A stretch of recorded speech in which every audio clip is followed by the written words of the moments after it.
bagi Bapak Ibu dosen. Perkenalkan, nama saya Blasis Jama, mahasiswa PPG Angkatan 2 Universitas Nusa Cendana Kupang tahun 2021.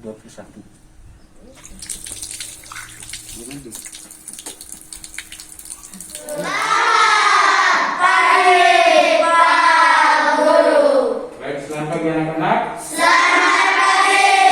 Bagaimana kabar kalian hari ini? Baik. Kita diawali dengan doa. Doa. Kita untuk satu orang pimpin doa ya. Silakan.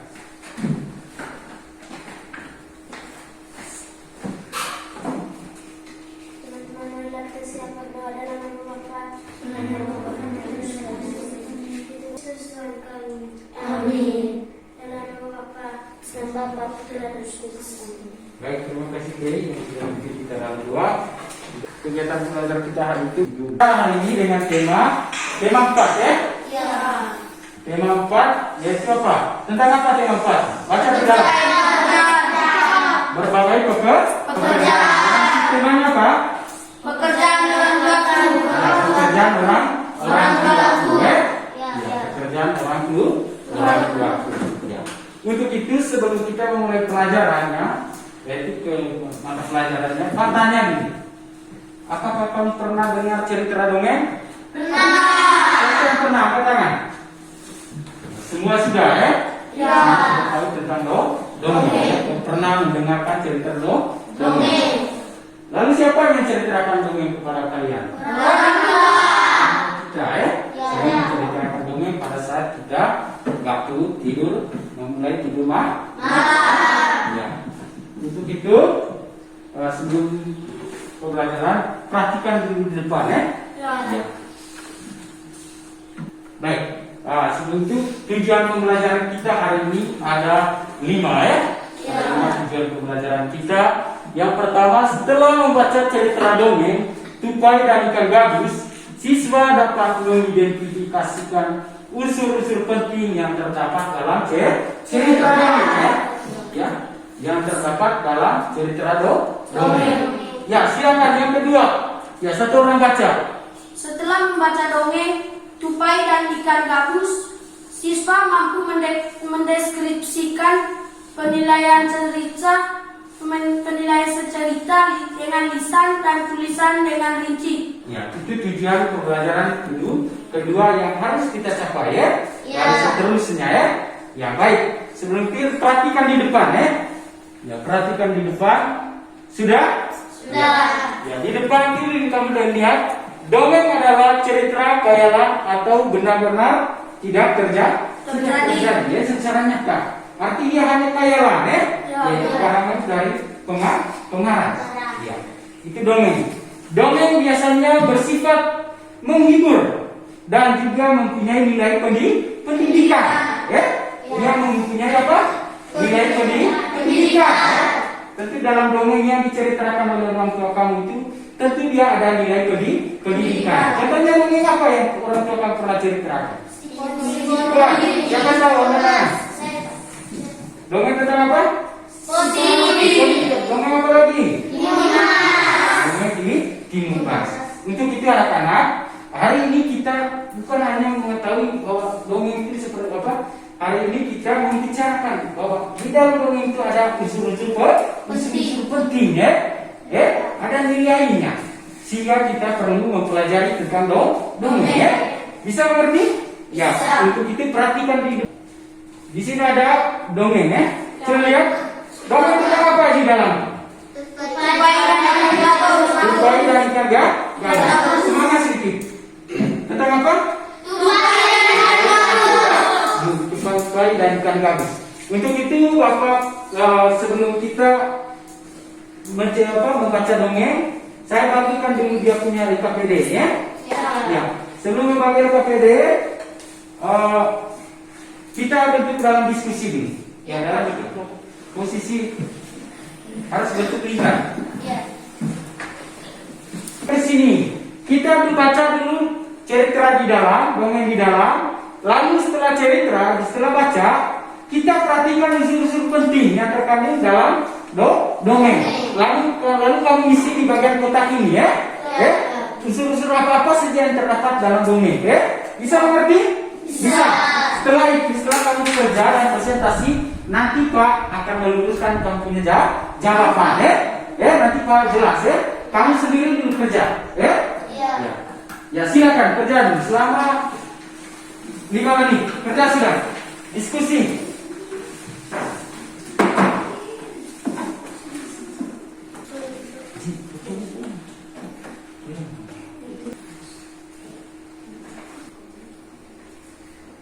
Ya, sudah anak-anak?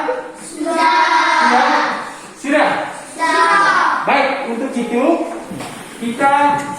saya minta setiap kelompok 1 orang ya. Itu bisa presentasikan di depan ya.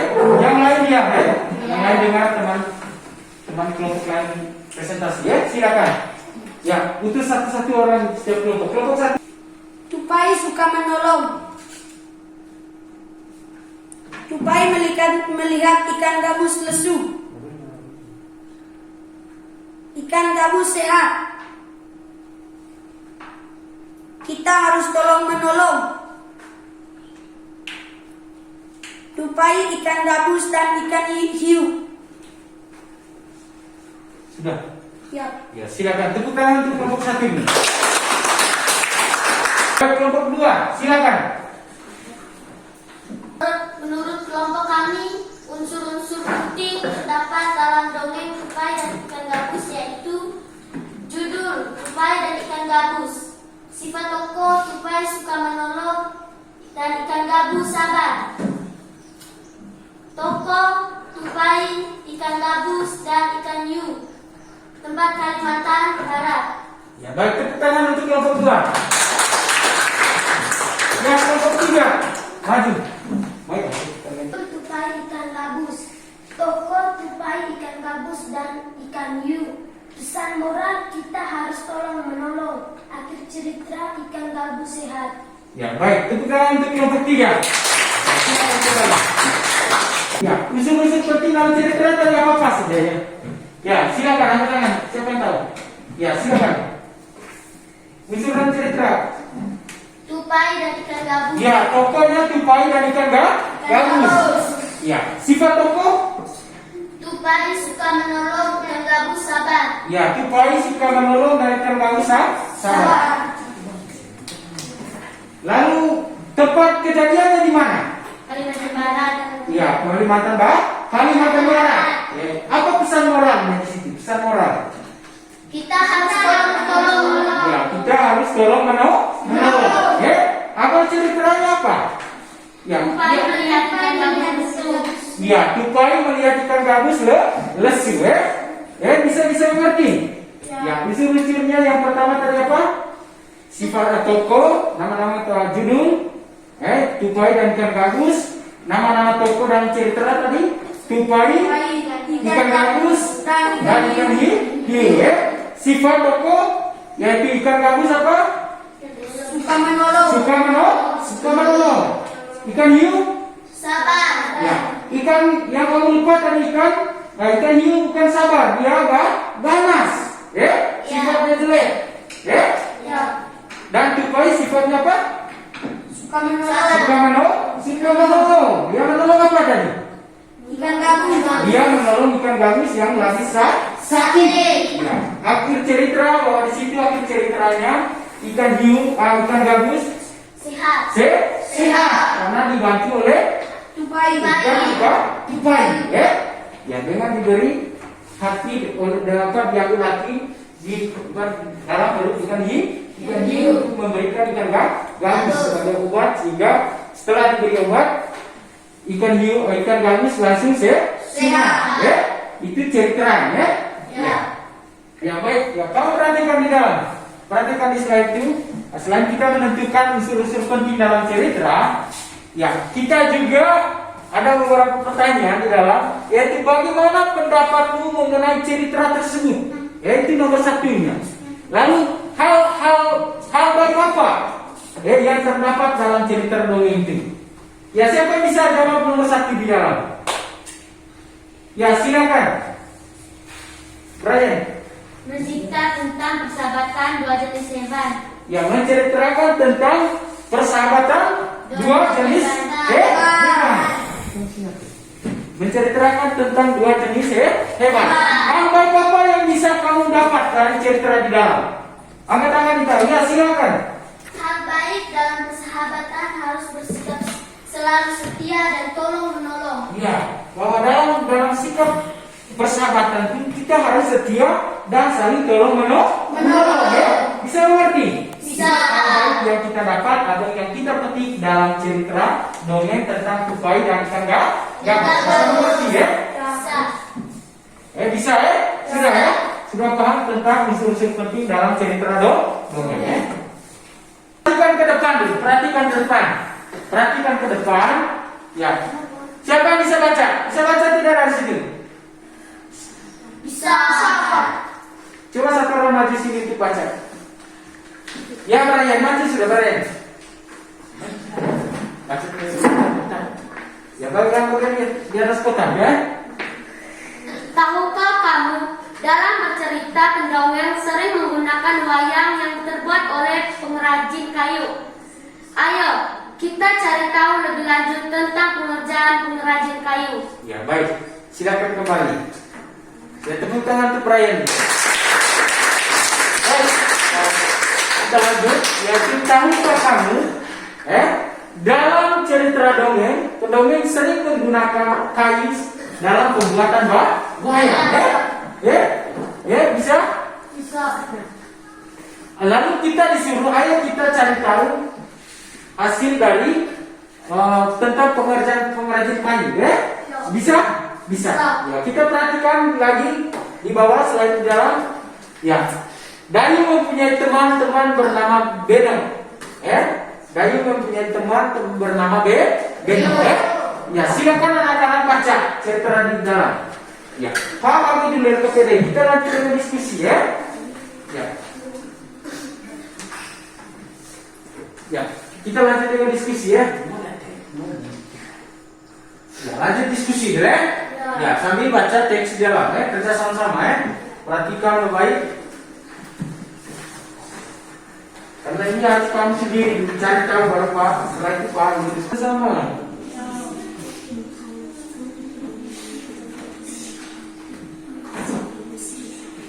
Silakan setiap kelompok ya bergantian mewakili atau maju semua saja. Satu orang nanti sampai depan baca ya. Maju semua dalam satu kelompok. Tidak satu kelompok maksudnya. Ya silakan. Kelompok ini dulu pertama.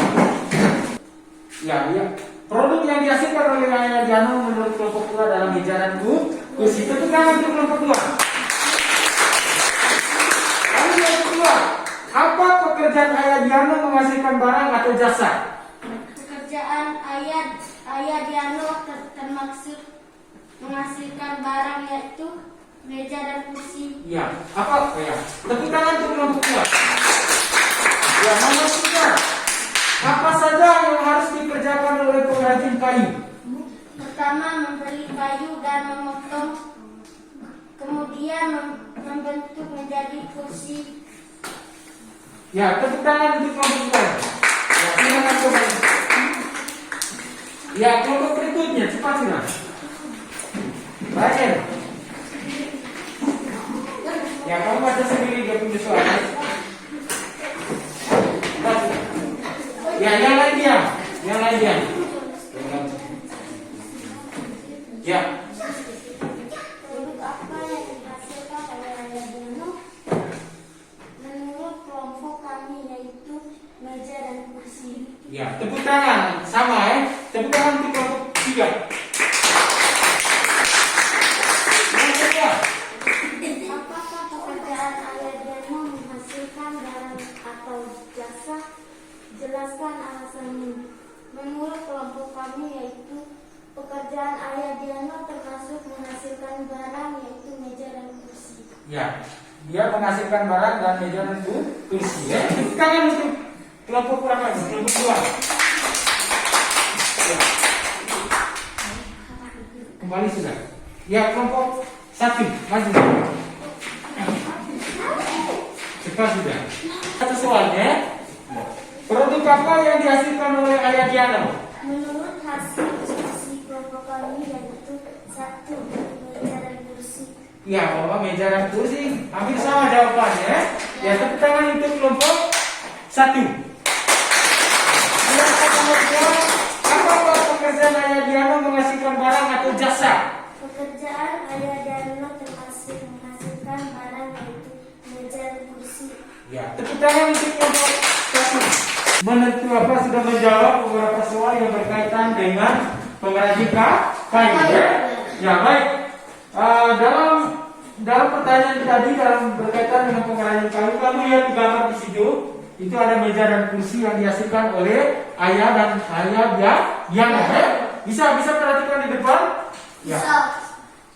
Sudah. Lalu kita disuruh tadi untuk apa? Untuk menentukan atau menjawab soal yang berkaitan dengan cerita tentang Ayah Diano sebagai pengrajin kayu. Baik, produk apa yang dihasilkan oleh Ayah Diano? Itu tadi pertanyaan. Di situ adalah meja dan kursi. Meja dan kursi. Itu sudah benar apa yang sesuai dengan teks baca. Apakah pekerjaan Ayah Diano menghasilkan barang atau jasa? Pertanyaan. Apakah Ayah Diano menghasilkan barang atau jasa? Ya, siapa yang bisa jawab? Yakin, silakan. Barang. Ya, Ayah Diano itu menghasilkan barang, bukan jasa. Karena dia itu di situ membuat kursi. Ya, contoh kursi yang kita duduk saat ini itu dibuat oleh pengrajin kayu. Dia menghasilkan barang, bukan jasa. Jasa itu yang dilakukan oleh seorang guru atau dokter. Ya, guru, dokter, polisi. Contoh guru dia tidak menghasilkan barang. Dia hanya menyampaikan pengetahuan kepada peserta ini. Apa ya? Contoh saya menyampaikan materi tadi tentang dongeng. Tentu kamu bisa mengerti arti dari kata dongeng, unsur-unsur penting dalam dongeng, yaitu akan terbawa terus sampai kamu nanti jadi orang sukses. Jasanya dulu di situ dia tidak menghasilkan barang, ya, tidak seperti pengrajin kayu. Begitu juga dokter. Ya, dia bisa menyembuhkan orang sakit, tapi dia tidak bisa membuat barang. Dia tidak menghasilkan barang, tapi dia dikatakan menghasilkan jasa. Ya, contoh pengrajin kayu itu menghasilkan jasa. Yang menghasilkan jasa, yang menghasilkan barang, bukan jasa. Ya, contoh juga petani. Petani itu termasuk menghasilkan barang. Contoh dia menanam padi, lalu padi itu akan mengetam, lalu dijual, lalu kita makan. Dia bisa menghasilkan barang. Apalagi yang menghasilkan barang? Yang menghasilkan barang, contohnya orang yang membuat orang punya rumah. Kayu yang bisa membuat orang punya rumah. Dia menghasilkan barang yaitu rumah. Yang bisa dimengerti antara penghasilan barang dan jasa. Bisa. Baik. Lalu apa saja yang harus dikerjakan oleh pengrajin kayu? Siapa yang tahu? Ya, silakan.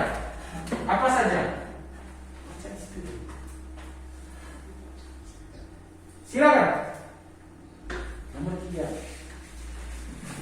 Yang dihasilkan oleh yaitu membeli kayu di mana? Di toko. Pengrajin kayu membeli kayu di toko medek. Setelah itu dia apa?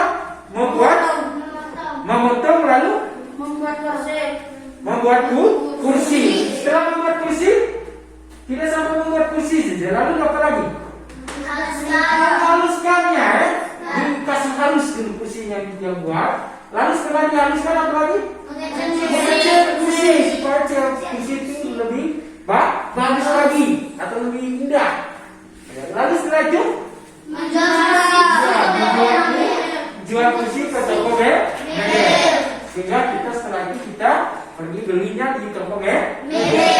Kursi di sekolah ini itu bukan bapak guru yang buat, itu dari pengrajin kayu, atau jendela ini, bukan bapak dari guru yang buat, tetapi pengrajin kayu. Bisa mengerti? Bisa. Yang berkaitan dengan pekerjaan pengrajin kayu. Seperti Bapak juga di dalam, lihat ini. Dia ini lagi membuat meja. Bisa mengerti? Bisa. Ini yang disebut dengan pengrajin kayu. Pengrajin kayu. Ya, tadi kita sampai pengrajin kayu. Lalu kita perhatikan lagi di dalam. Ya, perhatikan lagi di dalam. Ya, menjadi meja dan kursi. Basis tentang bahas tentang meja dan kursi. Ya, pengelolaan kayu dari kayu menjadi meja dan kursi. Itu sudah pengelolaan, ya. Tadi tentang menghasilkan barang, ya. Tapi sekarang kita tentang bagaimana kayu itu dikelola menjadi kursi dan meja. Lalu kamu cari tahu sendiri, itu Pak yang sudah bagi materinya kemarin itu sudah bagi materinya tadi. Lalu kamu lihat di situ, lalu kamu sambil lihat di dalam slide ya. Seperti apa proses pengelolaan kayu ya menjadi kursi. Bisa mengerti? Bisa. Ya, diskusi lagi ya. Lalu Pak bagi dia punya KPD. Ya, ini kelompok 1 ya. Karena silakan setiap kelompok menulis salah satu saja. Bisa baca. Pakai masker tuh. Ya silakan. Kelompok 1 dulu. Saya tanya, jelaskan proses terjadinya sehingga meja dan kursi bisa sampai ke rumahmu. Ya. Menurut hasil diskusi kelompok kami yaitu satu, pohon di hutan ditebang dan kemudian diangkut sampai ke perajin kayu. Perajin kayu mengubah kayu menjadi barang seperti meja dan kursi. Setelah jadi meja dan kursi, dijual oleh pengrajin ke toko mebel. Dari toko mebel, masyarakat membutuhkan meja dan kursi dan dapat membelinya di toko tersebut. Ya, tepuk tangan untuk kelompok 1. Yang kedua, ya baik. Tadi tentang pengelolaan kayu menjadi kursi dan Meja. Ya baik. Berikut kita lihat, perhatikan penampakan. Ya, perhatikan di depan. Perhatikan penampakan hutan pada gambar di dalam, lihat ini. Ini gambar hutan, dia seperti pulau, tapi ini ada petunjuk, bahwa di sini warna hijau menunjukkan adanya pohon. Warna putih, lihat warna putih ini, bisa lihat? Bukan putih ini, tapi putih yang ada di dalam gambar ini, bisa? Itu menunjukkan bahwa hutan itu gundul atau tidak ada pohon, atau hutan itu kayunya sudah ditebang. Bisa mengerti? Bisa. Bahwa dia ada petunjuk warna hijau menunjukkan adanya pohon. Sementara warna putih menunjukkan apa? Hutan gundul. Bisa mengerti? Baik. Lihat, ini penampakan hutan di Kalimantan dari tahun ke tahun. Dari tahun 1950 sampai tahun 2005. Bukan 2020. Bisa lihat sampai tahun 2020 ya. Pada tahun lihat perhatikan di sini. Pada tahun 1950 hampir hutan di Kalimantan itu dipenuhi oleh pepohonan. Lihat warna ini biru semua. Hanya ini saja yang warna putih. Itu tahun 1950. Lalu tahun 1900 berapa?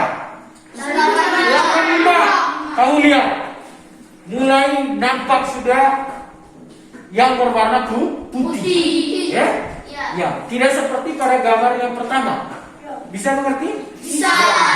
Berarti ini menandakan bahwa pada tahun 1985 sudah berubah penampakan alam yang ada di hutan Kalimantan. Lihat ini. Berarti di sini sudah banyak yang terjadi apa? Yang warna putih ini. Hutan gundul. Ya, sudah banyak yang sudah gundul karena ditebang oleh manusia.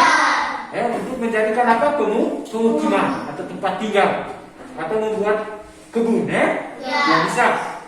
Lalu di tahun 2000, lihat ini, dia semakin tambah, Dia punya hutan gundulnya semakin tambah. Lihat warna putihnya. Lalu di tahun 2005 ini, lihat ini juga semakin tambah lagi.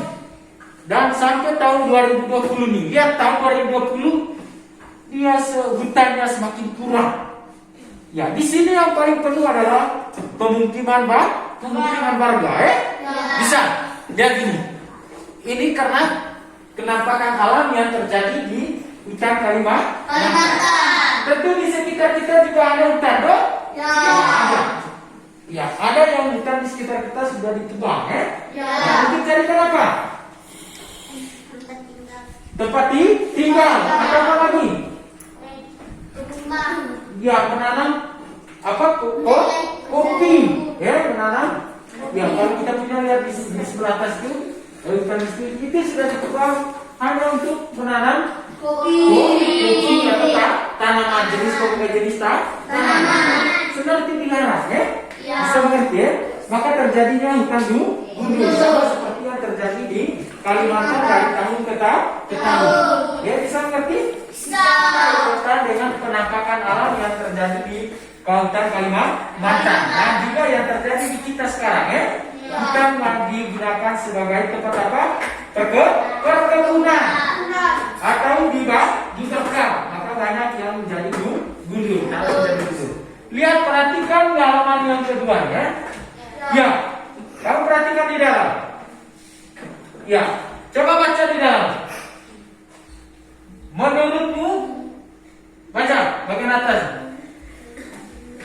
Ya, bagaimana perkembangan hutan di Kalimantan dari tahun ke tahun? Ya, bagaimana menurutmu perkembangan hutan di Kalimantan dari tahun ke tahun? Ya, menurutmu tadi bagaimana perkembangan hutan di Kalimantan dari tahun ke tahun? Ya, bisa mengerti? Dari tahun ke tahun. Ya, siapa yang bisa? Ya, tahun 1950 bagaimana perkembangan hutan? Saya tahu, Pak. Ya, toh. Ya, silakan. Hampir seluruh wilayah Kalimantan tertutup hutan. Ya, hampir seluruh wilayah Kalimantan tertutup hutan. Itu tahun 1950. Ya, tahun 1985 berapa bagaimana? 85, saya mau tahu. Tahun 1985. Saya tahu.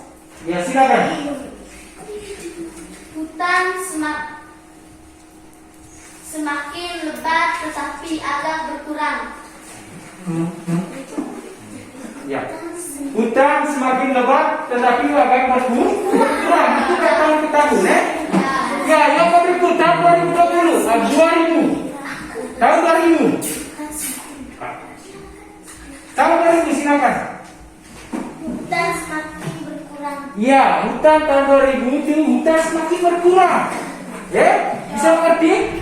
Ya, di tahun 2020 ini hutan di sudah hampir mau hilang di Kalimantan. Bisa mengerti? Karena apa? Karena dipenuhi oleh pemukiman warga. Hutan ditebang, Iya. Sehingga hutan di Kalimantan semakin berkurang. Begitu juga hutan di daerah kita. Kalau semakin hari kita menebang hutan, maka lama-lama hutan itu menjadi tanahnya menjadi gundul. Ya? Bisa mengerti? Bisa. Yang berkaitan dengan hutan, Ya, baik. Kalau begitu, ya bagaimana cara kita untuk merawat hutan? Lalu tadi kita berbicara dulu bagaimana perkembangan hutan di Kalimantan dari tahun ke tahun, Ya, dari tahun ke tahun sudah. Lalu bagaimana kalau hutan itu sudah gundul? Bagaimana cara kita untuk merawat hutan? Siapa yang tahu? Saya tahu, Pak.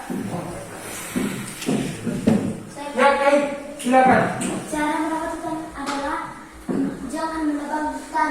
Ya, merawat hutan tidak boleh menebang hutan, Ya, siapa lagi? Saya tahu, Pak. Saya tahu. Ya, lalu silakan.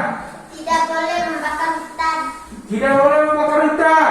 Ya, bisa tidak boleh membakar hutan. Apa berikut? Siapa lagi? Saya tahu, Pak.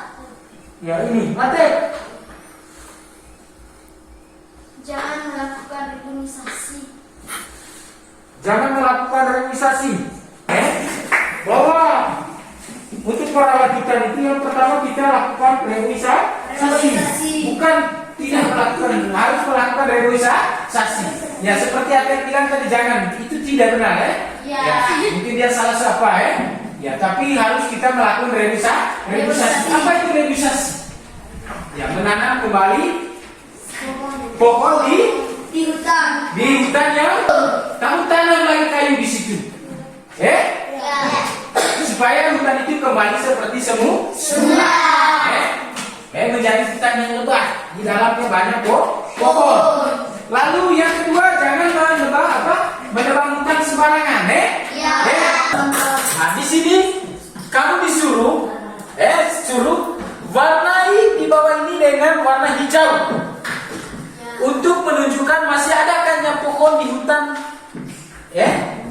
Diberi warna hijau untuk menandakan apakah masih adakah pohon di hutan, Tapi dengan warna hijau.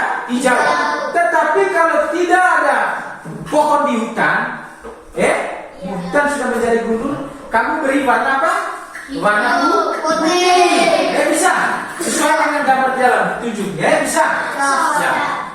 Lalu kamu perkirakan, ini tahun 2000 berapa sekarang? Tahun 2021. Ya, 2021 sudah banyak yang gundul. Bagaimana dengan kejadian kalau sudah masuk tahun 2030 bisa mengerti? Bisa. Kamu beri gambar bayang. Kamu bayang. Oh, kalau sampai tahun 2030 hutan seperti apa? Apakah saya kasih warna biru? Tidak.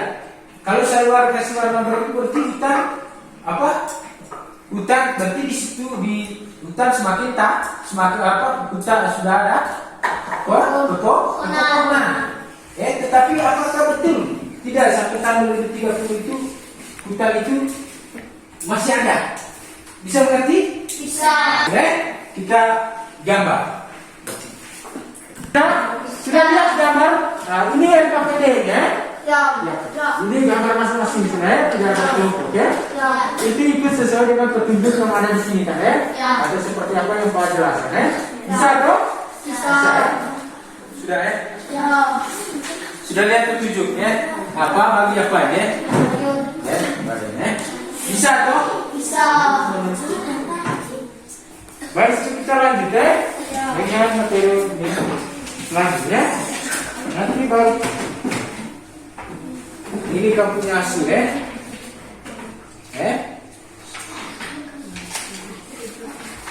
Oh, ini bisa punya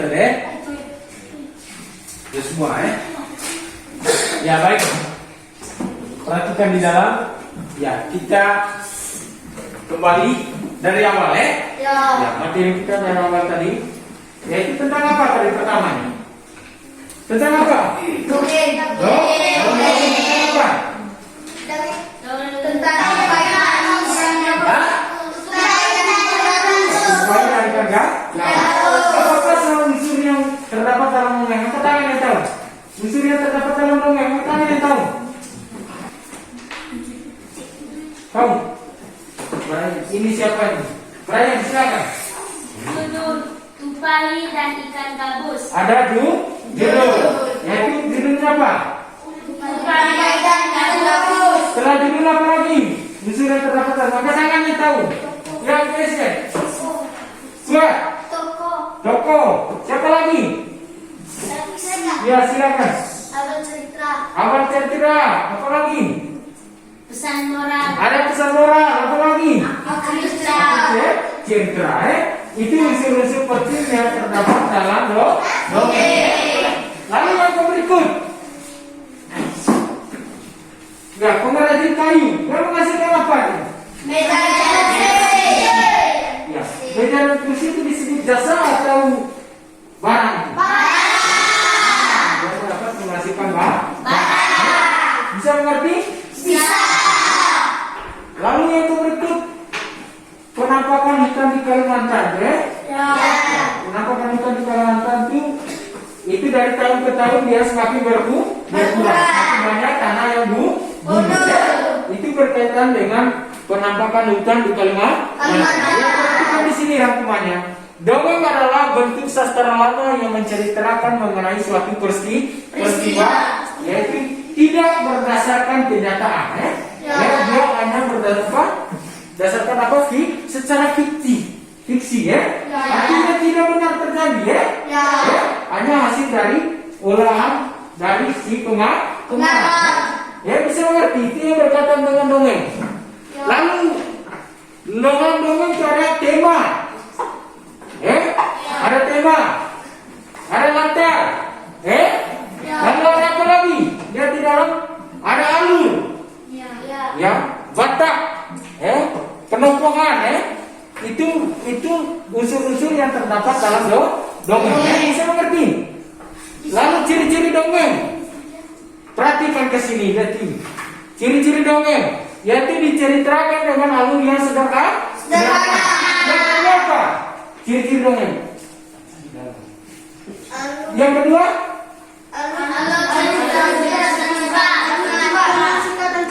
ya, lalu teateral sama cepat dan singkat. Yang ketiga, ya, lalu sini siapa nih? Ya, Tokoh yang ada tidak dibicarakan secara detail. ya tokoh yang ada tidak dibicarakan secara detail. Yang keempat, angkat tangan yang tahu. Ya silakan, Glenn. Cerita alamnya mengandung fiksi atau khayalan.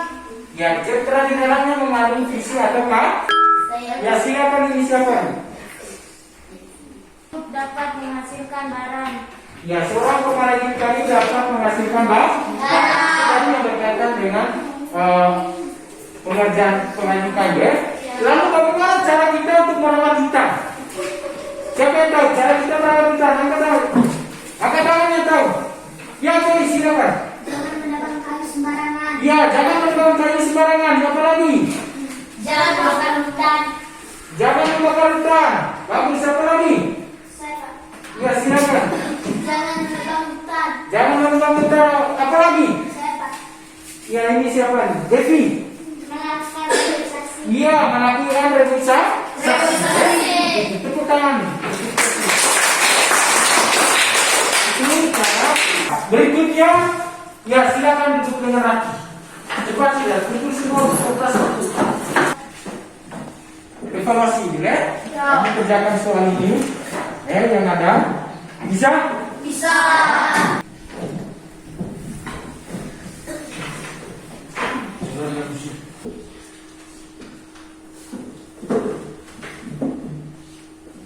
Sudah? Sudah. Sudah. Ya, kumpul sudah.